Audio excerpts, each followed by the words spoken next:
Welcome to RANsquawk CU morning briefing for Monday the 23rd of November 2009. Just going through 10 o'clock now in London to a recap of some of the overnight news and where we stand so far in trade.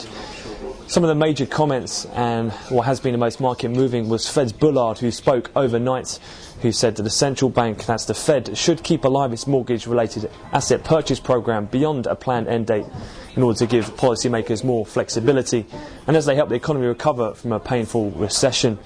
Bullard added the Fed could react to changes in the economy by adjusting its asset purchases, and Bullard earlier told Dow Jones in an interview that no decision has been made of the fate of those programs. But that talk did send the dollar index quite sharply lower during the late Asian session and also traded further lower at the European Open. We're down around 0.6% there, and that has been one of the main reasons for the outperformance we've seen in commodity prices, with spot gold hitting again fresh record highs at around $11.67, that's $1,167. We're up around 1.4% there, with WTI crude futures also trading up $1 on the session at around 78.50 last. That in turn has led to some decent equity gains. We're up around 1.7 across the FTSE CAC and DAX, predominantly led by basic materials and also financials benefiting as well from some potential that the Fed then could keep alive that mortgage-related asset program a little longer than some may have anticipated. Also, something else that may have been weighing on the dollar as well and getting a bit of attention was an FT interview with Fed's Evans, who said that he sees a 10.5% jobless peak and it may not start to come down until the summer of next year.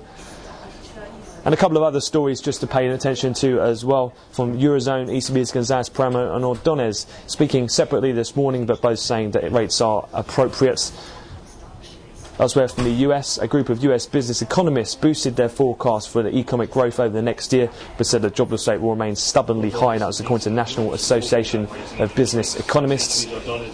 And also out of China, China's annual economic growth will reach 10% this quarter and grow even faster in the first quarter of 2010. That's according to a government researcher from the State Council Development Research Centre. And China should immediately halt some of its real estate stimulus policies or risk inflating a bubble that if it were to burst would wreak financial and uneven social trouble, according to a central bank paper, the Financial News. Elsewhere in terms of yuan commentary, researcher as well from the NDRC in China has said this morning that international pressure on trying to lift the value of its yuan against the dollar could stoke risk to growth in 2010. Elsewhere as well in geopolitical news, also aside from the weakness in the dollar boosting WTI prices, we've also seen Iran's armed forces launched a large-scale air defence war game on Sunday to show off the country's defence capabilities. That's in the face of pressure from the West over its nuclear programme, and a cleric of the Revolutionary Guards warned that the Islamic Republic would fire missiles at the heart of Tel Aviv if they were attacked. In equities then, a couple of specific news stories. Cadbury's is showing some decent gains so far this morning. They opened up around 1.5%. That was after further coverage over the weekend in potential takeover of the company. Hershey, according to most reports, could go it alone and leave behind the Italian company Ferrero. Obviously there was the JV that was mentioned last week. Also Nestlé's name's being thrown in the mix, considering launching a rival bid. And also reports from Reuters sources that Kraft Foods may yet raise its offer if there were to be any rival bids that did emerge. Also for RBS, they're in the news from the weekend. However, it hasn't really been affecting their share price too much.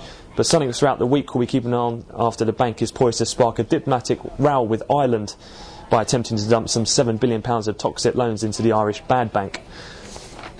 Taking a look now on the schedule so far as well, we have seen the PMI numbers, manufacturing services, being pretty solid, especially on the manufacturing component throughout the Eurozone. That has further lifted the euro and also helps underpin some of the further rise in equities so far. Pretty light though in terms of actual other events. We'll have the Chicago Fed Manufacturing or Chicago Fed National Activity Index at 1:30. That's alongside Canadian retail sales report. US existing home sales will be the main focus. That's at 3 o'clock London, so 9 in Chicago. Speaker-wise, got Tree Shade around 12:45 London. And then in terms of auctions, given the condensed week with the Thanksgiving holiday on Thursday in the US, we'll have the 2-year today from the US for $44 billion. And the Bank of England will also be conducting a reverse auction, 2020 to 2034 durations. Equity-wise, finally just to wrap up, we'll have Hewlett Packard. They're due to report after the closing bell.